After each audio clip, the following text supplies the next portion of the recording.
La libération du nord du Mali continue à un rythme soutenu. Hier soir, c'est la ville de Hambori qui a été libérée par notre armée et ses alliés. Sur place, les populations n'ont pas caché leur joie d'être enfin débarrassées des terroristes qui ont fui avant l'arrivée de nos troupes. Nous écouterons au téléphone un habitant. Vous le savez, en temps de guerre, ce sont les femmes et les enfants qui sont les plus meurtris et ceux de nos régions du Nord n'ont pas fait exception. Dans ce journal, nous entendrons des témoignages poignants d'un enfant soldat d'à peine 16 ans et de quelques femmes victimes des exactions commises par les terroristes. La CAN 2013 se poursuit en Afrique du Sud au moment où l'on enregistre une défection dans l'équipe du Mali. Sambou Yatabaré, le milieu de terrain des Aigles, a décidé de quitter ses coéquipiers pour, dit-il, un manque de considération à son égard. Il se plaindrait de son statut de remplaçant. Et puis, invité du journal, le ministre du Travail, de la fonction publique et des relations avec les institutions. Avec Mamadou Namori Traoré, nous échangerons sur le projet de feuille de route du gouvernement adopté ce vendredi en session extraordinaire par le Conseil des ministres.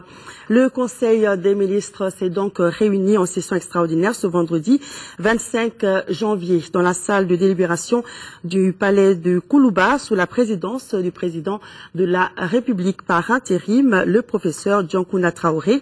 Après examen des points inscrits à l'ordre du jour, le Conseil a adopté le projet de feuille de route pour la transition politique. Avec Ibrahima Djambélé, nous allons découvrir ce projet de feuille de route. Ibrahima Djambélé, bonsoir. Bonsoir, tout à fait. Mesdames et messieurs, bonsoir. Le Conseil des ministres a donc adopté le projet de feuille de route de la transition politique. Depuis le 17 janvier 2012, notre pays subit des attaques armées par des groupes terroristes et indépendantistes.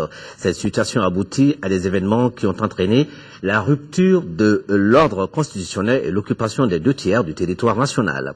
Sous la pression de la communauté internationale et de la communauté économique des États de l'Afrique de l'Ouest, CEDEAO, le Comité national pour le redressement de la démocratie et de la restauration de l'État a signé l'accord cadre du 6 avril 2012 qui prévoit entre autres la mise en place des organes de la transition.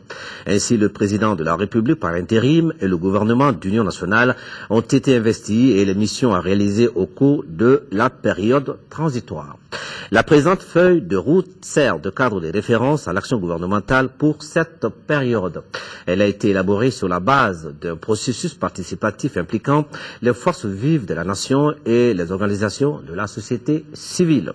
Elle est articulée autour de deux missions essentielles: le rétablissement de l'intégrité du territoire national, l'organisation d'élections libres et transparentes.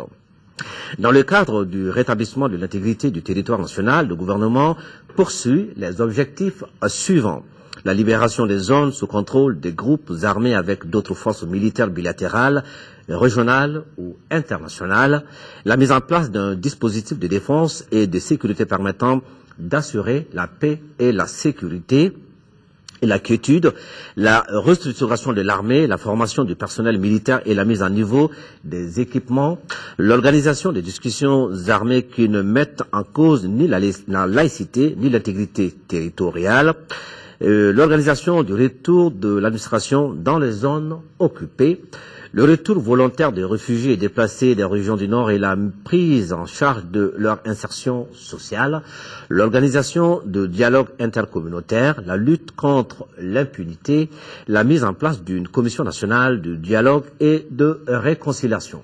Dans le cadre de l'organisation d'élections libres et transparentes, le gouvernement poursuit les objectifs suivants: la transparence, la crédibilité et la participation des électeurs aux prochaines élections présidentielles et législatives sur toute l'étendue du territoire national, la neutralité des organes de la transition qui écartent le président de la République par intérim, le Premier ministre et les membres du gouvernement des élections présidentielles et législatives, l'adoption de textes relatifs au régime général des élections, à la communication audiovisuelle, au régime de la presse, à la répartition équitable du temps d'antenne et au statut des partis de l'opposition et du chef du principal parti de l'opposition, la recomposition de la CNIE. L'établissement du fichier biométrique et des cartes d'électeurs, l'établissement d'un chronogramme indicatif. Outre la réalisation de ces deux missions, le gouvernement mettra en œuvre les actions appropriées pour atteindre les objectifs suivants. L'instauration définitive de la paix dans le Nord et de la sécurité sur l'ensemble du territoire, la préservation de la paix sociale, le redémarrage de l'économie, la consolidation de l'état de droit et la protection des droits humains, en particulier ceux des femmes et des enfants victimes de violences, le rétablissement de la coopération au développement, la lutte contre la corruption, la réhabilitation des régions du Nord et l'amélioration des conditions de vie des populations vivant dans le Nord, la sauvegarde de la cohésion nationale. Le financement de la feuille de route est assuré par le budget d'État 2013 à hauteur de 112 milliards et par les appuis extérieurs des Sissoko.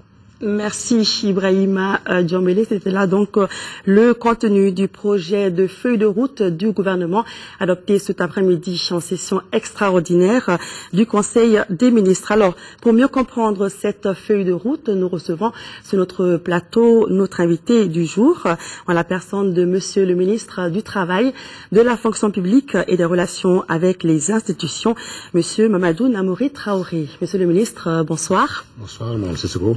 Merci d'avoir répondu à notre invitation pour mieux éclairer la population sur ce projet de feuille de route du gouvernement. Alors, nous avons écouté tout à l'heure l'intégralité du projet, mais quelles sont les grandes lignes de cette feuille de route? Les grandes lignes de cette feuille de route ont été déjà rappelées par M. Sissoko, M. Djambélé, excusez-moi, pardon.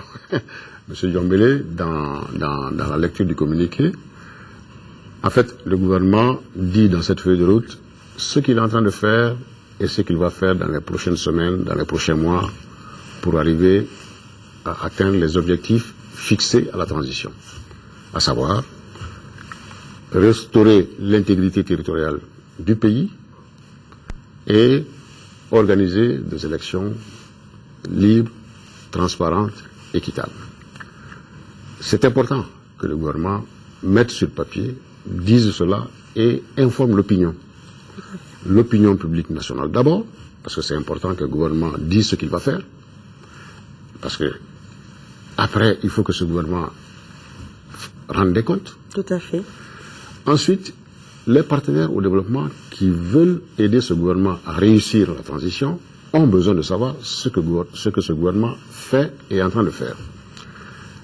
Donc, comme il a rappelé, il y a les deux missions majeures de la transition, à savoir restaurer l'intégrité du pays, organiser des élections. Restaurer l'intégrité du pays, cela a commencé déjà. C'est en cours. C'est en cours. Ça nous a pratiquement été imposé par les événements. La guerre est en cours. Nous espérons la gagner dans les prochaines semaines, dans les prochains mois. D'accord.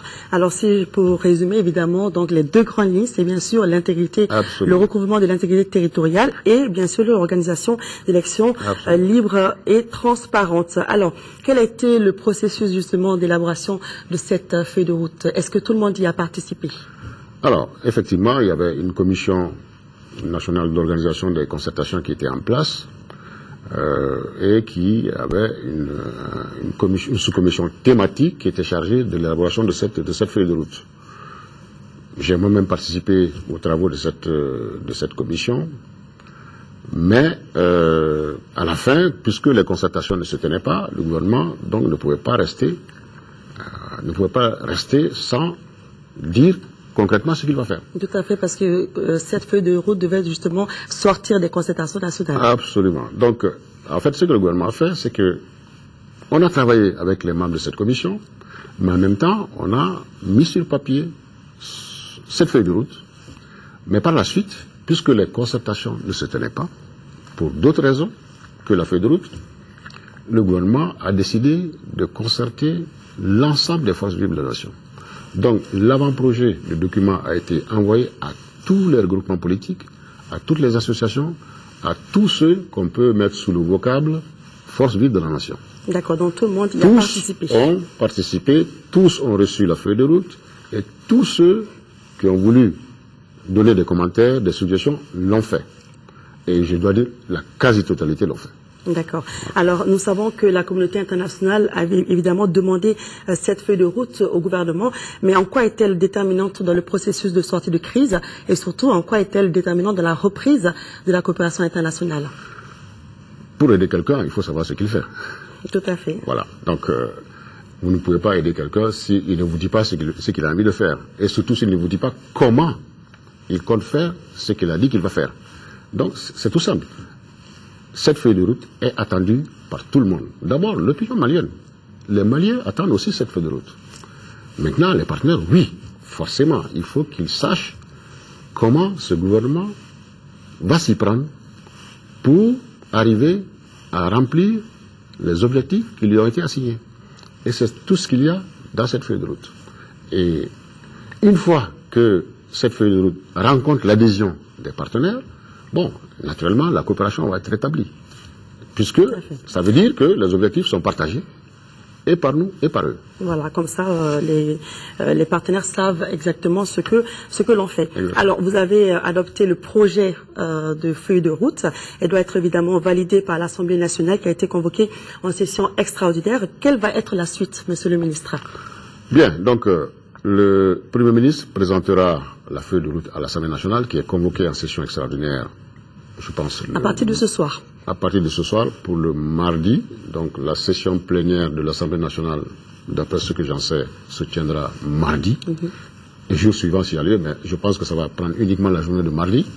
Donc le Premier ministre fera une présentation de la feuille de route, il y aura débat, et puis il y aura vote. Voilà. Les députés vont voter, j'espère, en faveur de la feuille de route du gouvernement. Et après, on y va.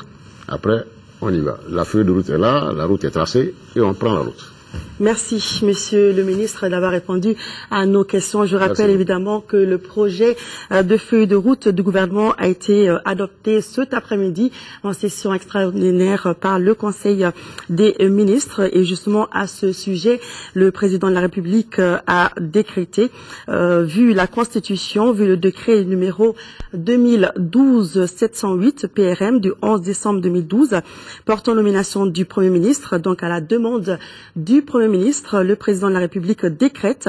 Article 1er, l'Assemblée nationale est convoquée en session extraordinaire à partir de ce vendredi 25 janvier sur l'ordre du jour suivant.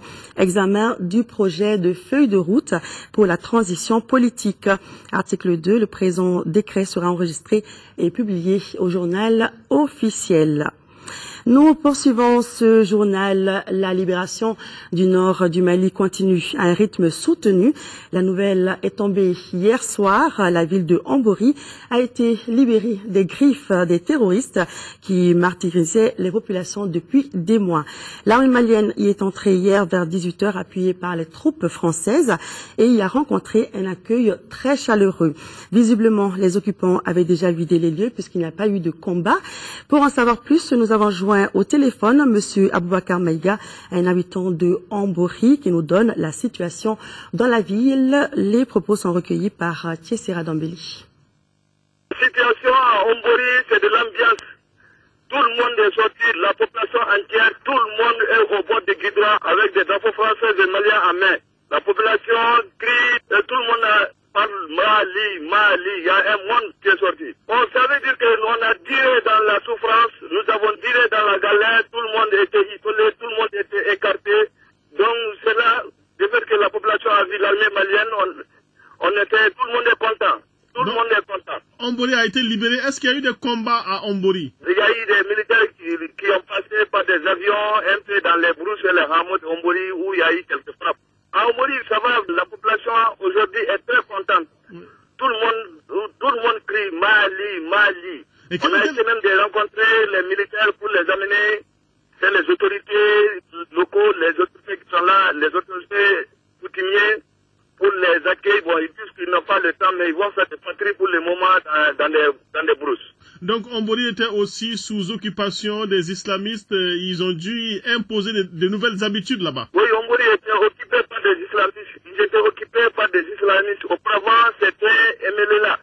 Mais MLLA est parti, c'était des islamistes qui nous dirigeaient. Ils font tout ici. On frappait les gens avec des fouillés, on brûlait les tabacs, on prenait des cigarettes. Les femmes, on les frappait, on faisait tout. Donc on était été isolés. Mais est-ce qu'aujourd'hui à Ombori, on peut déjà prendre son thé à la porte, causer? Aujourd'hui à Ombori, tout est tranquille, tout le monde est content, même des vieilles, des vieux, personne, tout le monde est content. Tout le monde, aujourd'hui, tout le monde dort tranquille. Ils sont arrivés ici à 18h. L'armée est rentrée ici par une surprise. Ils sont venus, d'habitude, c'est des avions qui venaient bombarder. Bon, les avions ne sont pas là. Aujourd'hui, on a vu 4 véhicules qui sont venus. Voilà, c'est la joie à Ombori. Vous le savez, les terroristes ont pour habitude d'enrôler des enfants de gré ou de force à leur côté, des enfants soldats qui ne savent pas toujours dans quoi ils mettent les pieds. C'est le cas du jeune Adama Drabo, âgé d'à peine 16 ans, natif de Ndebougou, c'est à Nyono. Il a été enrôlé de force comme tant d'autres. Nos envoyés spéciaux Aïlou Touré et Moussa Arimaïga ont pu le rencontrer. Ne tɔgɔ Adama Drabo, ne bɛ bɔ Ɲɔnɔ Ndemugu, ne bɛ san 16, ne b'o de la. Ne kun bɔra n bɛ taa wari ɲini na, tiɲɛna ne kun bɛ mujahidi mɔgɔ fɛ, Mali surasiw kun ye ne minɛ, tiɲɛna o kun bɛna ne fa, tiɲɛna o ma ne fa bilen. On les appelle les enfants soldats et en voilà un enrôlé de force par les djihadistes et terroristes à Douanza contre notre pays. Ce natif de Nyono, en initiation, pris par l'armée à Douanza, servait comme cuisinier auprès des djihadistes et islamistes. Son rôle, assurer la restauration et le ravitaillement des djihadistes au front. En attendant la remise à lui de son arme de guerre, voilà un des aspects de l'identification, le vestimentaire.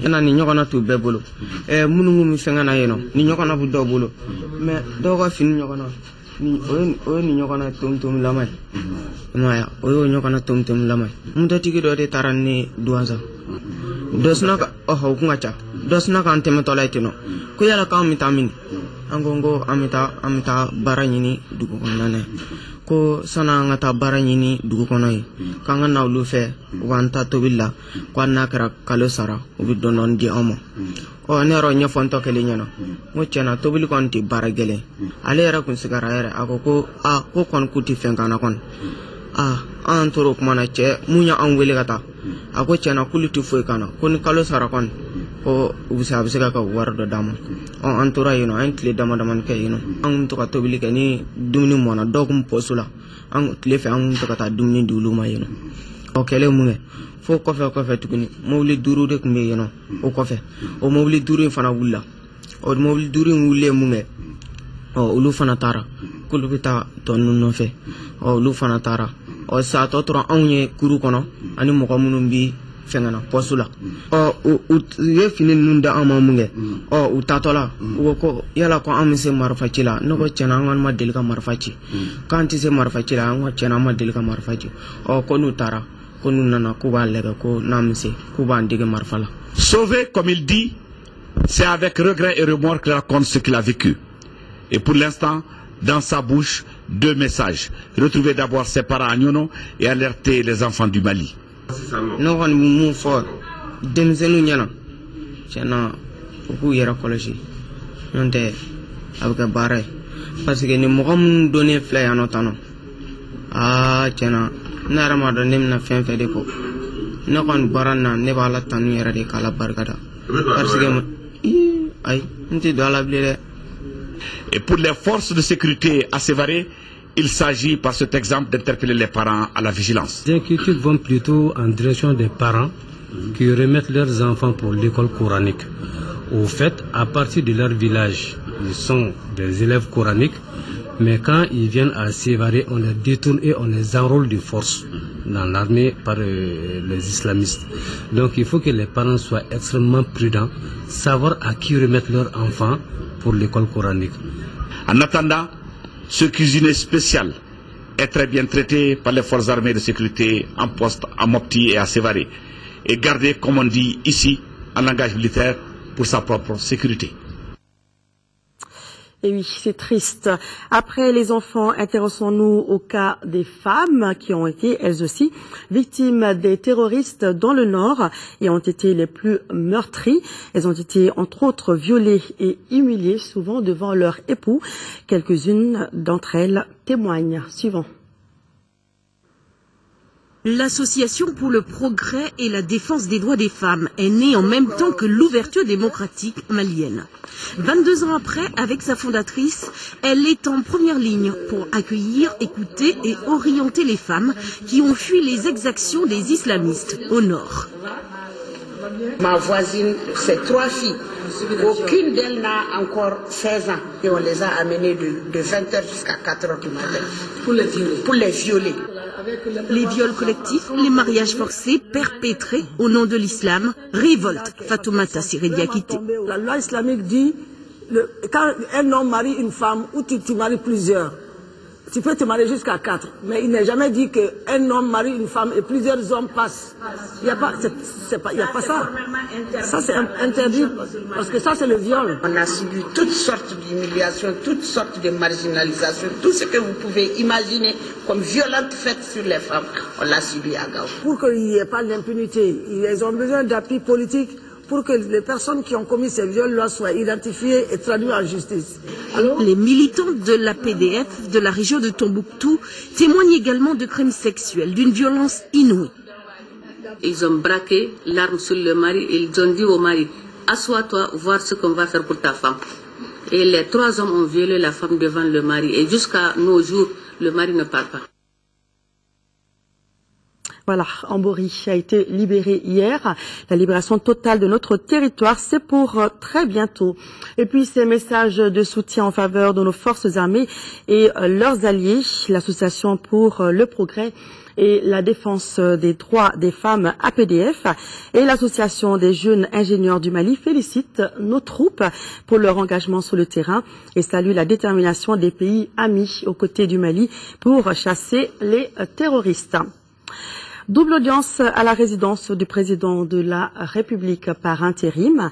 Le professeur Djankouna Traoré a successivement reçu les familles fondatrices de Bamako et M. Seydina Ailou Diallo, opérateur minier à Caille.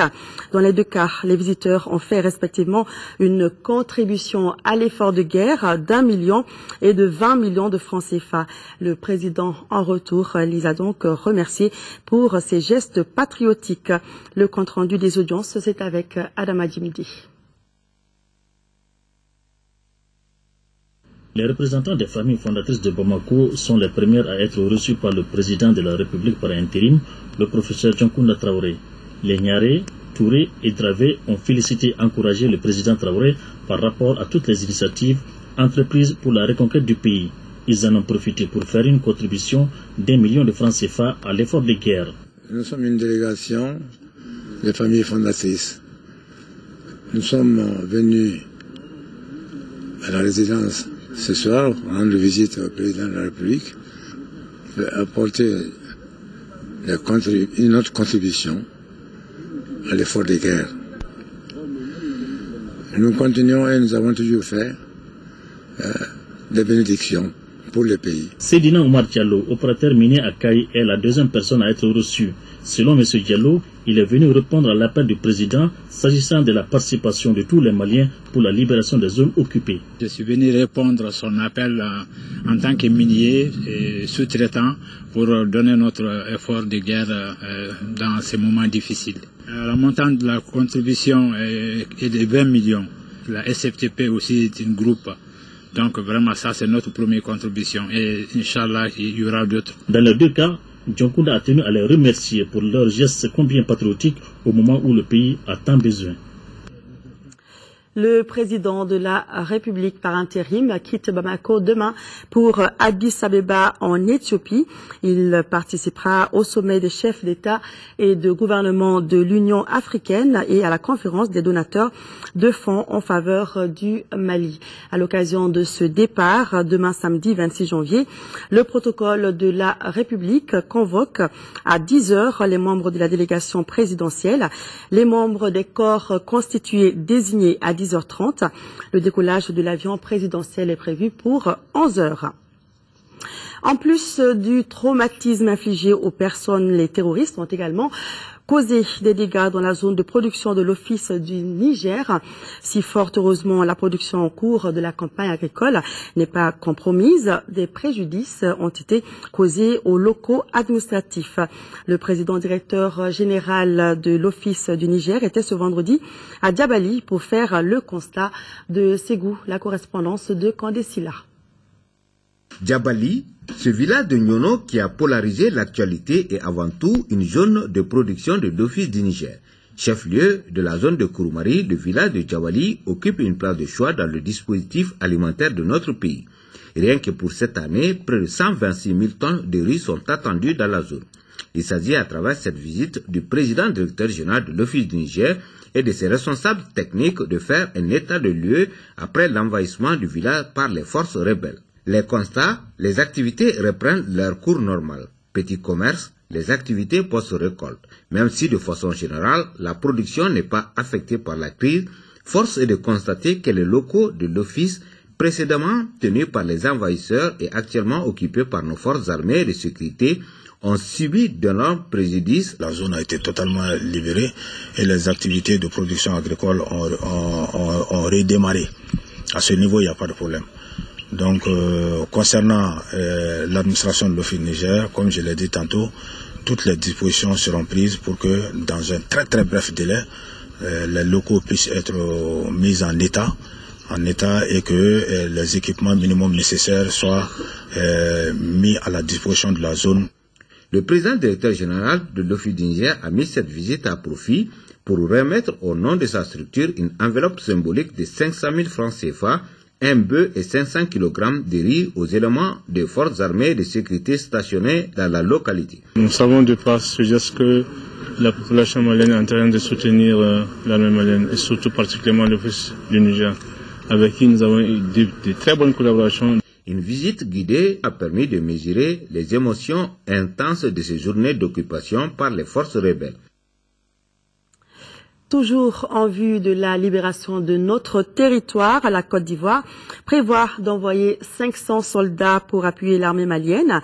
Son ambassadeur au Mali, Samuel Ouattara, l'a confirmé ce matin au président de l'Assemblée nationale par intérim au cours d'une audience. Entre les deux personnalités, les échanges ont également porté sur les dernières évolutions sur le terrain. Bourama Traoré.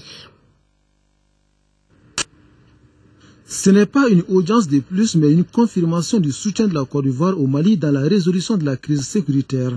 L'entrevue entre l'ambassadeur ivoirien et le président de l'Assemblée nationale par intérim a duré une trentaine de minutes, au terme desquelles les assurances du diplomate ivoirien. Il est de bon temps pour deux peuples frères que sont le peuple de Côte d'Ivoire et le peuple du Mali, que nous puissions, par l'entremise des autorités de ce pays, transmettre notre solidarité, notre amitié, notre fraternité en ces moments difficiles. L'ambassadeur ivoirien l'a confirmé au cours de cette audience avec le président Younessi Touré. Son pays va envoyer 500 soldats au Mali dans le cadre de la guerre contre les djihadistes. Cet appui à l'armée malienne ne surprend pas. Il s'agit d'un soutien dans le sens de renforcement des relations fraternelles qui nous lient depuis si longtemps. Cette action continue jusqu'à la libération totale du territoire malien. L'ambassadeur de la Côte d'Ivoire est reçu à l'Assemblée nationale au moment où l'armée et ses alliés poursuivent leur offensive au nord du Mali. Sur un tout autre sujet, rentrée solennelle 2012-2013, des centres de formation professionnelle. La cérémonie a eu lieu ce matin au centre de formation professionnelle de Missabougou, c'est en commune 6. Elle était placée sous la présidence de Madame le ministre de l'Emploi et de la formation professionnelle, ayant à ses côtés celui de l'éducation, de l'alphabétisation et de la promotion des langues nationales. Nando Dambélé, reportage.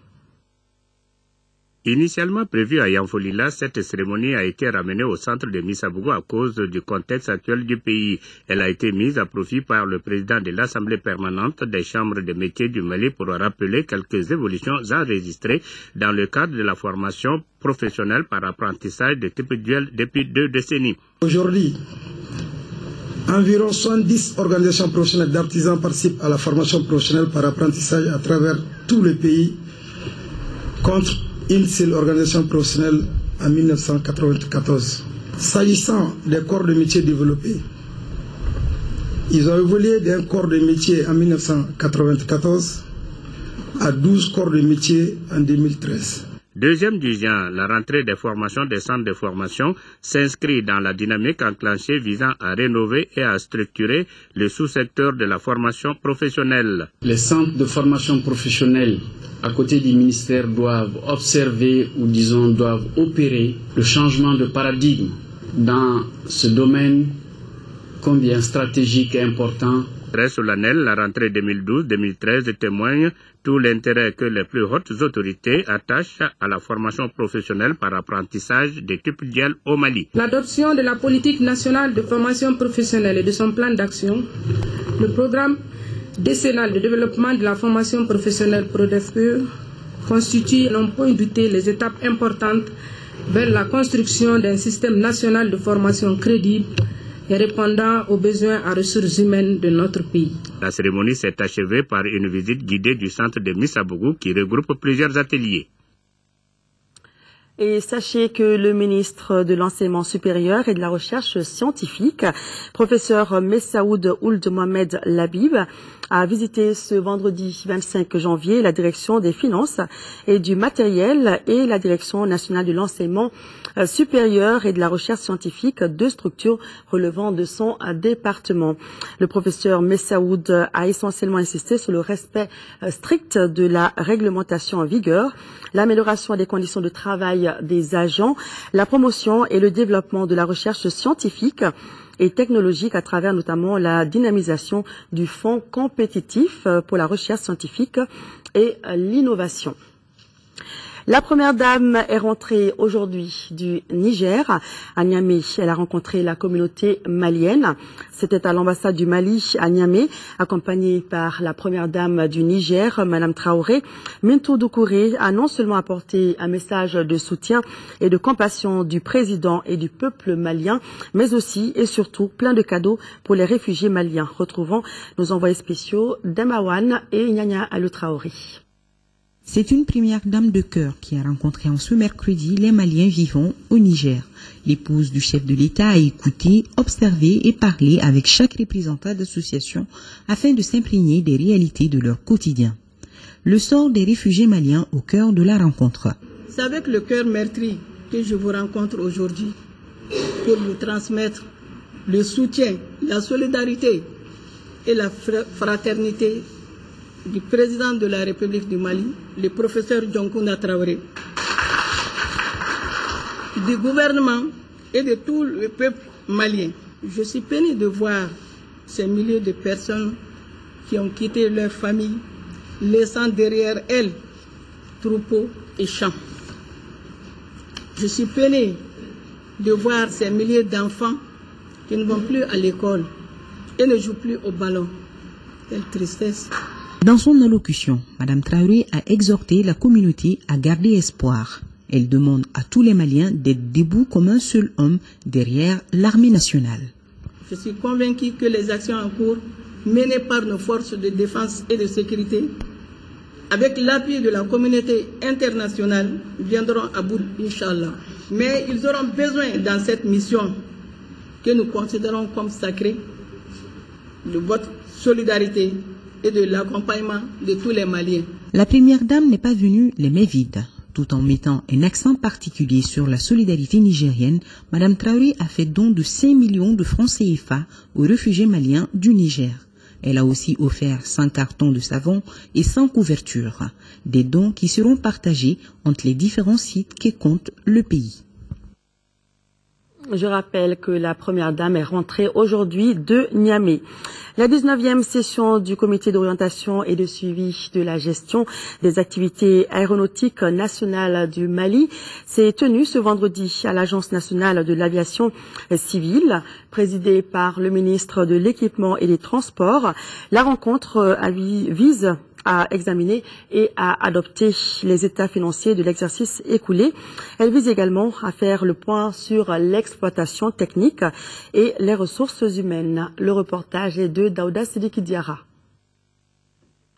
Les effets collatéraux de la crise qui traverse notre pays affectent sérieusement les activités de l'ASECNA, l'Agence pour la sécurité de la navigation aérienne en Afrique et à Madagascar. Les aéroports de Tombouctou et de Gao sont fermés pendant qu'on assiste à la baisse du trafic aérien sur tous les aéroports de notre pays. À cela, il faut ajouter la baisse des niveaux de sécurité et de sûreté sur les différentes plateformes aéroportières. Toutes ces différentes préoccupations seront débattues au cours de la 19e session du comité d'orientation et de suivi de la gestion des activités aéronautiques nationales du Mali. La session qui nous réunit va nous permettre, au-delà du budget 2013 qui va être examiné, et lequel budget qui se trouve malheureusement un peu en baisse de 7% par rapport au budget précédent, du fait des événements que nous connaissons. Et autour de ce budget, nous allons examiner et adopter les documents ci-après. Il s'agit de l'état d'exécution des résolutions et recommandations des sessions précédentes du comité, des états financiers de l'exercice clos au 31 décembre 2011. Le ministre a également invité les administrateurs à réfléchir et à proposer des solutions concrètes afin de renforcer les mesures de sécurité et de sûreté sur nos plateformes aéroportières. En 5e région, le Cercle de Djenné vient d'apporter plus de 15 millions de francs CFA comme contribution à l'effort de guerre. La remise de ce don à l'armée malienne a eu lieu en même temps que les dons des transporteurs fluviaux et de l'ordre des pharmaciens. C'était à la faveur d'une rencontre d'échange sur la stratégie de mobilisation de fonds au niveau de la région. Le reportage de Moustapha Doumbia. Ce sont 789 personnes déplacées dans 5 quartiers périphériques de la commune urbaine de Mopti qui étaient concernées par cette opération de distribution gratuite de vivres. Chacune d'elles a reçu une ration alimentaire de 20 jours composée essentiellement de riz, d'huile, de petits pois, de CSB et de sel. En cette période très critique, c'est le moment où qu'ils ont encore plus besoin des interventions. C'est pour cela que nous avons placé en fait cette intervention dans le cadre juste de l'exécution normale de nos activités. Les autorités régionales et les bénéficiaires très comblés trouvent en cette action un bel exemple d'assistance humanitaire. C'était des catastrophes. Mais heureusement, avec les partenaires, PAM, Kermari et GRAD, ils ont fait l'effort. Grâce à eux, aujourd'hui, on est vraiment satisfait. Ces partenaires le font depuis que la crise a commencé. Et au moment où il a failli avoir une recrudescence de cette crise, ils sont toujours restés à nos côtés pour nous assister, pour nous accompagner dans la prise en charge, n'est-ce pas, de ces populations déplacées. Cette opération de distribution gratuite de vivres est une partie intégrante du programme d'urgence d'aide humanitaire aux populations déplacées du Nord, initié par CARE International en partenariat avec le Programme alimentaire mondial et l'ONG GRAT comme partenaire d'exécution. Nous quittons Mopti pour Sikasso, où les éléments du commissariat de police du 1er arrondissement de Sikasso viennent de démanteler le réseau qui a longtemps causé des désagréments à la société malienne de l'eau potable et aux abonnés de Sikasso. En effet, les voleurs de compteurs ont été arrêtés, nous informe Sekou Konati. Ils sont 3, tous de nationalité malienne. Ces individus s'étaient spécialisés dans le vol des compteurs d'eau de la Société malienne de gestion de l'eau potable SOMAGEP, représentation régionale de Sikasso. Déterminés à traquer les délinquants partout où ils se cachent, les éléments de la brigade de recherche du commissariat de police du 1er arrondissement de Sikasso mettront la main sur Souley Sidibé, stagiaire à la SOMAGEP, cerveau du groupe. Au début du mois de janvier, nous avons enregistré ici un grand nombre de déclarations de vol de compteurs d'eau. Ensuite, la SOMAGES nous a saisi officiellement par une plainte.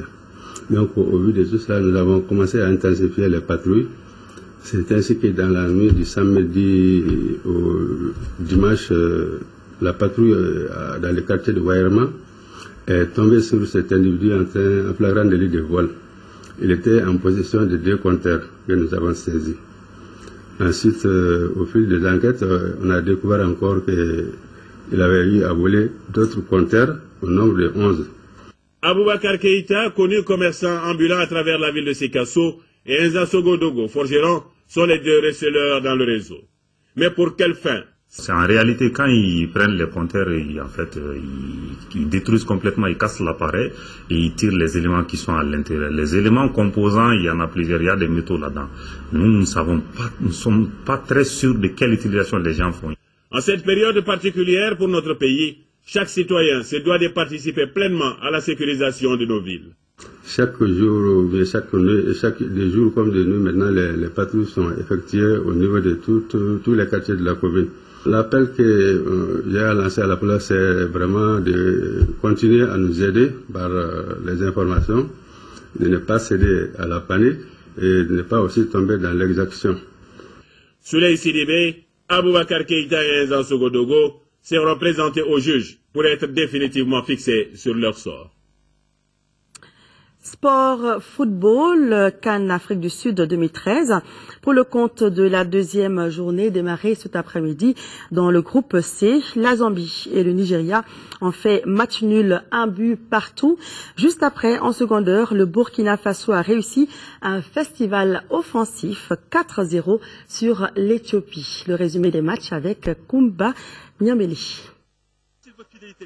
Ça y est, une victoire pour le Burkina Faso en phase de groupe d'une Coupe d'Afrique des Nations. Les étalons n'avaient jamais réussi cet exploit depuis 1998. Avec cette victoire, ils occupent désormais la tête du groupe C avec 4 points.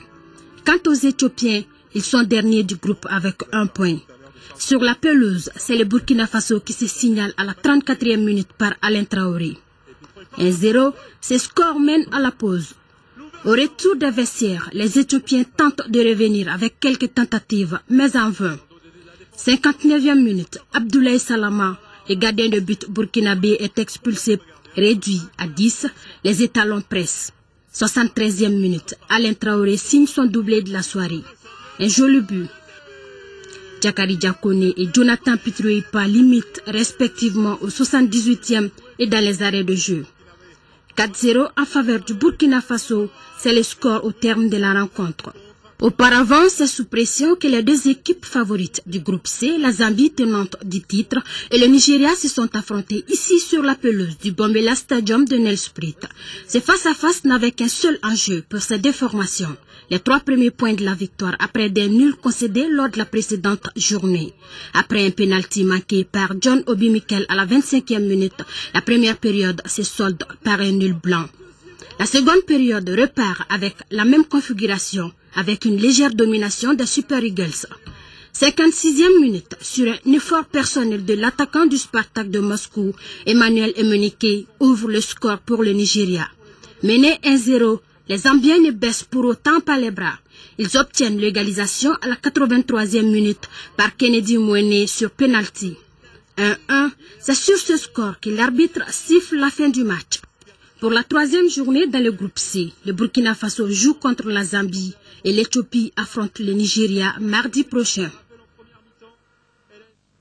Restons en Afrique du Sud où la CAN 2013 est finie pour Sambou Yatabaré. Le milieu de terrain des Aigles a décidé de quitter ses coéquipiers pour, dit-il, un manque de considération à son égard. Il se plaindrait de son statut de remplaçant dans une formation malienne où, selon lui, il pourrait apporter plus.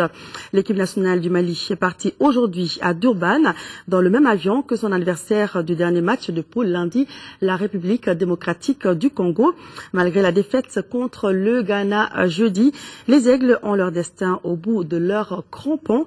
Les explications du sélectionneur Patrice Carteron sur le cas Yatabaré et le match contre la RDC.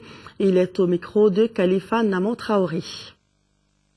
Bon, les joueurs ont été très déçus par cette défaite face au Ghana. On avait à cœur vraiment de hausser notre niveau de jeu pour rivaliser. On n'a pas réussi, il faut être lucide, il faut en tirer les enseignements.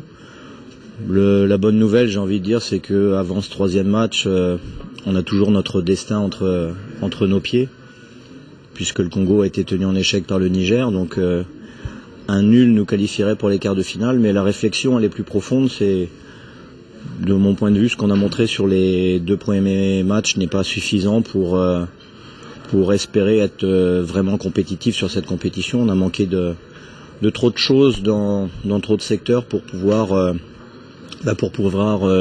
rivaliser avec une équipe comme le Ghana. C'est bien de le savoir. Maintenant, il faut rapidement tirer les enseignements des 2 premiers matchs et se reprendre pour montrer autre chose.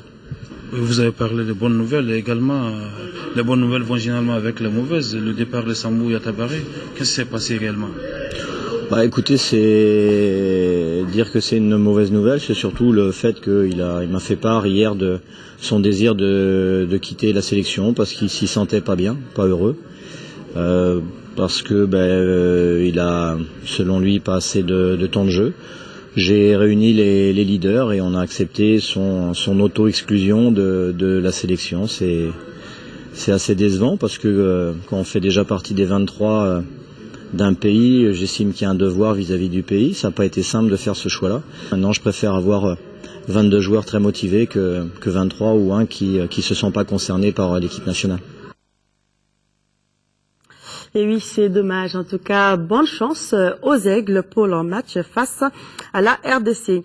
Demain, la CAN continue à 15h, Côte d'Ivoire, Tunisie, et à 18h, Algérie, Togo. Des matchs à suivre en direct sur l'ORTM. Ce journal est terminé. Merci à vous de l'avoir suivi. Tout à l'heure, retrouvez Mohamed Touré et Abbas Fambougri Traoré pour votre émission Ligne de front. Demain, à 13h, vous serez avec Mohamed Touré et à 20h30 avec Ibrahima Djambélé. À suivre également tout à l'heure le journal de la CAN avec Cheikh Amadou Bari. N'oubliez pas, l'info continue sur notre antenne et sur notre site www.ortm.ml. Bonne soirée sur l'ORTM tout en ayant une pensée profonde pour nos compatriotes vivant encore sous occupation. La libération totale du territoire, c'est pour très bientôt. Merci et bonsoir.